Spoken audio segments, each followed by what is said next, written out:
All right, so now we're on number 12, which this part of it will be on exponential functions. And this one says, indicate which of the following graphs is the correct graph of this function.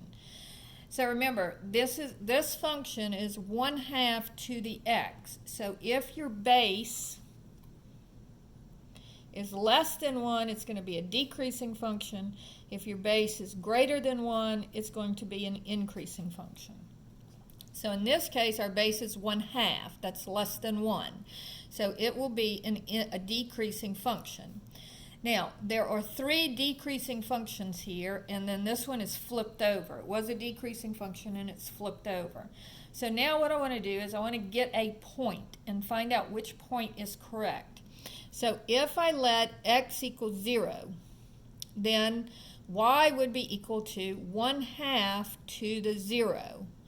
And so anything raised to the 0 is 1. So that gives me the point 0, 1. And so we're looking for which graph goes through the point 0, 1. Well, this one goes through 0, -1, so that's not it. This one goes through the point 0, 1. Here's that point right there. This one goes through 0, it looks like 1/8 or something like that. And this one goes through 0, 1, 2, 3. So that's not right either. So this is the graph that you would choose. All right? The second one says, indicate which of the following graphs is the correct graph for this function. F of x is equal to 4 to the x minus 1. And so this is going to be, the base here is greater than 1 because the base is 4. So this is going to be an increasing function. And so automatically I can tell this is not it. So it's either going to be this one, or this one. Now let's look and see what happens with this function. Now notice I have x minus 1 here. So that tells me that this got shifted over a positive 1. Okay? And so instead of plugging in 0 for x, I'm going to plug in what would make this exponent equal to 0. I'll let x equal 1. And so if x equals 1, then I get 4 to the 1 minus 1. See, I'm trying to make that 0. So that's 4 to the 0 equals 1. So this one would go through the point 1, 1. So if I look at this one, this is over 1, up 1. This is the point 1, 1. So that's correct. So this is our graph. Let's look at these others. This one is over 1, up something else. I don't know, but it's a fraction. And this one is over 1, up like 5. So that's not it either. So this is the graph that we'll have. All right?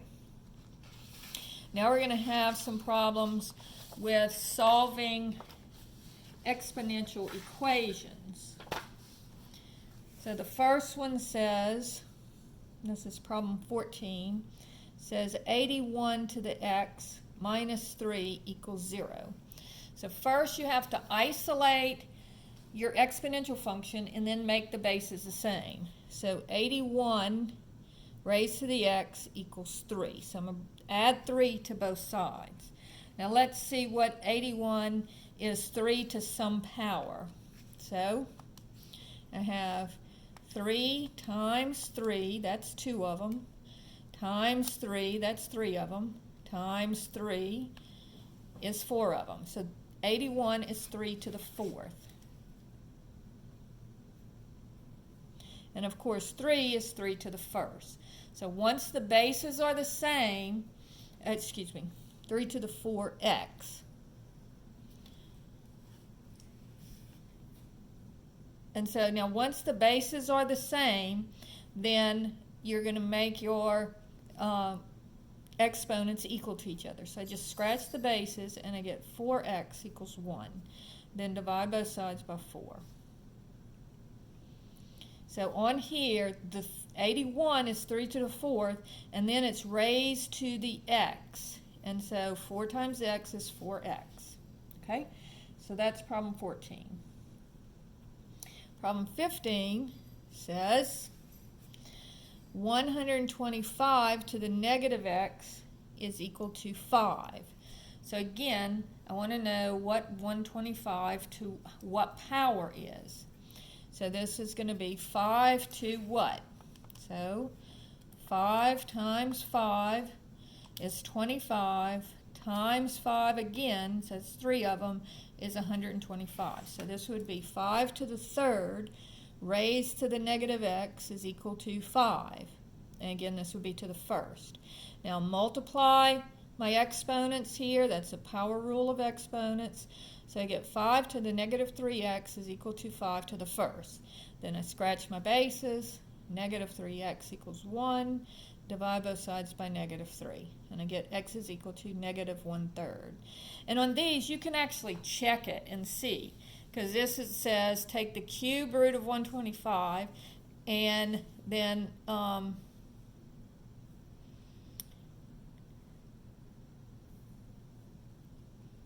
flip it over twice and you would get 5. Okay?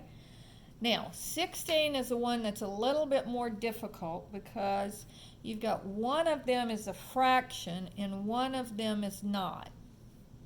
So anytime you have that, before you start working the problem, what you want to do is remember, if you have a negative exponent, it means flip it over. So I'm going to change this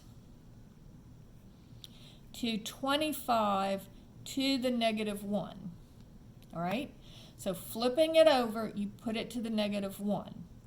So now I'm going to look at 25. Now 25 is 5 squared.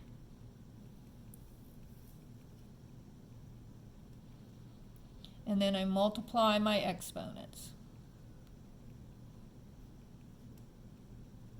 All right? So once you have the bases the same and no parentheses, then you scratch your exponents and you have 3x minus 5 equals negative 2. Add the 5, 3x equals 3, divide by 3, and I get x is equal to 1. And so that is how you do the exponential equations and graphing the exponential functions.